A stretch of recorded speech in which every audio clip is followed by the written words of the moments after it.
नमस्कार दोस्तों। तो चलिए आज के इस वीडियो को शुरू करते हैं और जानते हैं 26 जुलाई से 31 जुलाई 2021 तक के करंट अफेयर्स पर। दोस्तों, वीडियो में मैं आगे बढ़ूं उससे पहले आपसे रिक्वेस्ट करूंगा कि यदि अभी तक आपने हमारे चैनल को सब्सक्राइब नहीं किया है तो हमारे चैनल को सब्सक्राइब कर लें, ताकि इसी तरह के लेटेस्ट करंट अफेयर्स के बारे में आपको जानकारी मिलता रहे। तो चलिए दोस्तों, वीडियो को शुरू करते हैं। सबसे पहले बात करते हैं वह कौन सा देश है जिसने भारत सहित अपने कोविड-19 रेड लिस्ट में शामिल देशों की यात्रा करने वाले नागरिकों पर 3 साल के लिए यात्रा प्रतिबंध और भारी जुर्माना लगाने की घोषणा की है। तो दोस्तों, वो है सऊदी अरब। दूसरा है दोस्तों, विश्व हेपेटाइटिस दिवस किस दिन मनाया जाता है? तो ये 28 जुलाई को मनाया जाता है। भारत की प्रिया मलिक ने हंगरी में आयोजित विश्व कैडेट कुश्ती चैंपियनशिप में कौन सा पदक जीता है? तो उन्होंने गोल्ड मेडल जीता है, स्वर्ण पदक जीता है। अगला है दोस्तों, हाल ही में दिल्ली में किस युवा खिलाड़ी ने अंतर्राष्ट्रीय महिला ऑनलाइन शतरंज का खिताब जीता है? तो उनका नाम है वंतिका अग्रवाल। अगला है दोस्तों, हाल ही में जिस राज्य सरकार ने बांस औद्योगिक पार्क की आधारशिला रखी है, तो यह असम सरकार ने ये रखा है। अमेरिका में चीन के नए राजदूत के रूप में किसे नियुक्त किया गया है? तो उनका नाम है दोस्तों किन गांग। ये चीन के नए राजदूत इंडिया में अलॉट हुए हैं।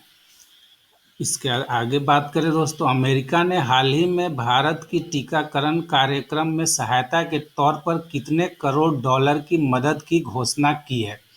तो दोस्तों, वो है $2.5 करोड़।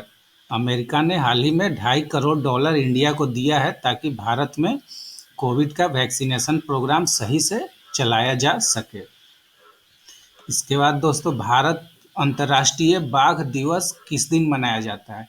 तो वह है दोस्तों 29 जुलाई। 29 जुलाई को इंटरनेशनल टाइगर डे सेलिब्रेट किया जाता है। किस देश के राष्ट्रीय कला संग्रहालय में रखी भारत की तस्करी की हुई 14 मूल्यवान कलाकृतियों को वापस लौटाने पर सहमति बनी है? तो दोस्तों, यह है ऑस्ट्रेलिया।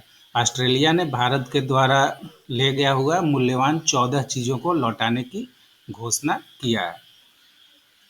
आगे बात करें दोस्तों, अंतर्राष्ट्रीय बाघ मानक कार्यकारी समिति ने भारत के जितने टाइगर रिजर्व को अंतर्राष्ट्रीय मानकों पर खरा बताया है? तो यह दोस्तों 14 टाइगर रिजर्व जो हैं उनको अंतर्राष्ट्रीय मानकों के हिसाब से सूटेबल बताया गया है।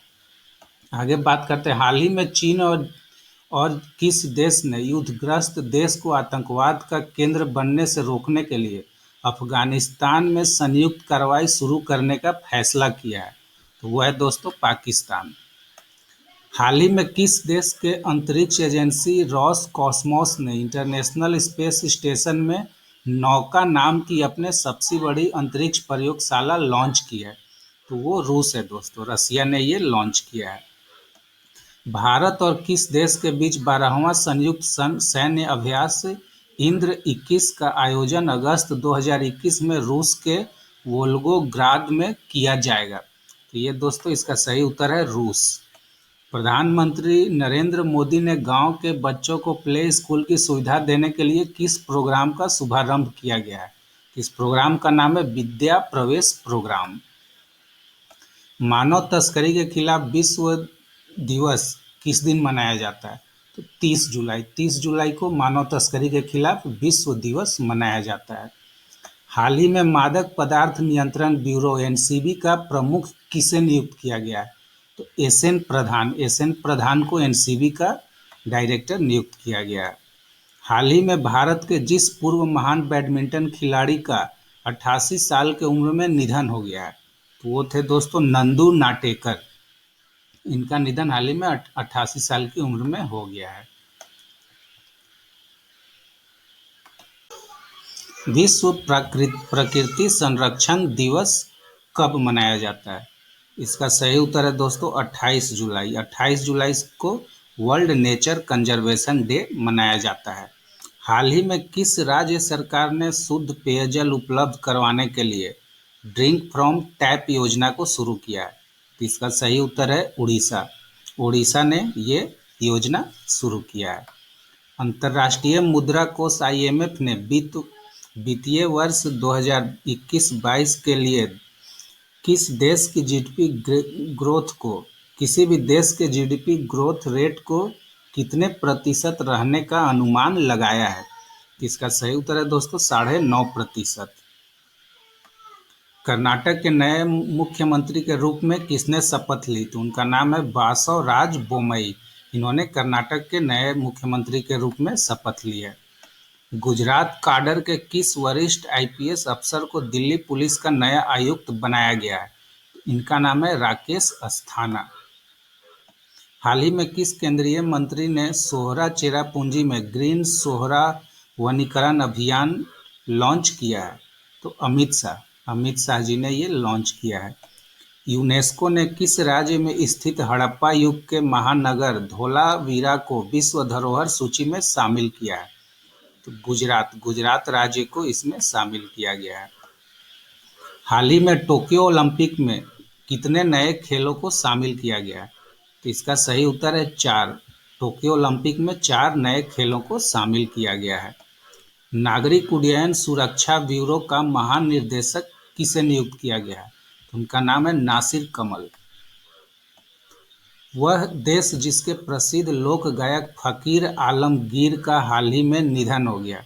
इसको इस तरह से भी पूछा जा सकता है कि प्रसिद्ध लोक गायक फकीर आलमगीर किस देश के थे? तो इसका सही उत्तर है बांग्लादेश। जिस देश के नए वैज्ञानिक ने एक प्रायोगिक परमाणु रिएक्टर की योजना का खुलासा किया है जिसे ठंडा करने के लिए पानी की आवश्यकता नहीं होती है? तो इसका सही उत्तर है चीन। ओलंपिक में पहली बार शामिल हुई स्केटबोर्ड स्पर्धा में किस 13 साल की जापानी छात्रा ने गोल्ड मेडल जीत लिया है? तो उस छात्रा का नाम है निशिया मोमोजी। नाम सही से याद रखिएगा, निशिया मोमोजी।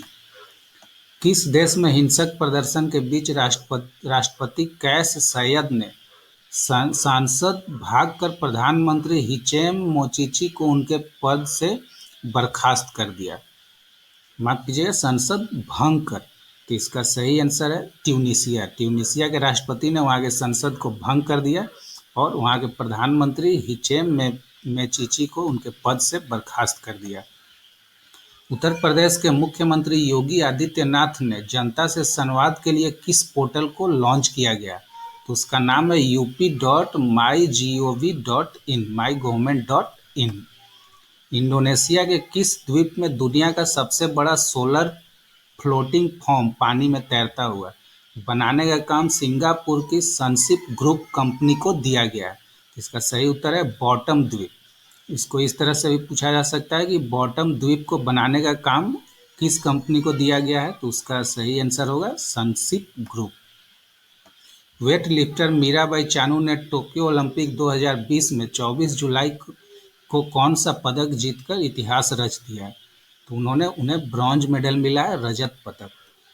वह IIT संस्थान जिसने घुसपैठ पहचान प्रणाली, एंटी ड्रोन टेक्नोलॉजी, साइबर सुरक्षा प्रणाली के लिए साइबर सुरक्षा समाधान खोजने के लिए टेक्नोलॉजी इनोवेशन हब लॉन्च किया है।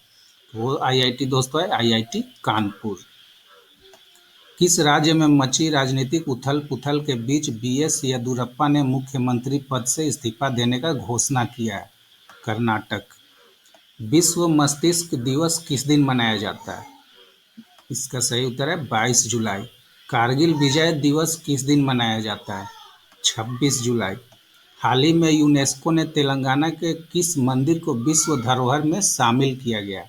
तो इसका सही उत्तर है रामप्पा मंदिर। विश्व कैडेट चैंपियनशिप में 73 किलो भार वर्ग में किस भारतीय महिला पहलवान ने स्वर्ण पदक जीत लिया है? इसका सही उत्तर है प्रिया मलिक।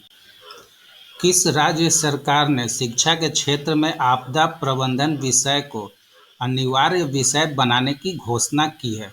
इसका सही उत्तर है उड़ीसा। दोस्तों, ये था इस वीक का करंट अफेयर्स। यदि आप कुछ सजेशन देना चाहते हैं कि कैसे इस चीज़ को इम्प्रूव किया जाए ताकि आप लोगों को अच्छे से समझ में आए, तो कमेंट सेक्शन में कमेंट करके मुझे ज़रूर बताएं। मिलते हैं अगले वीक में इसी तरह के लेटेस्ट करंट अफेयर्स के साथ।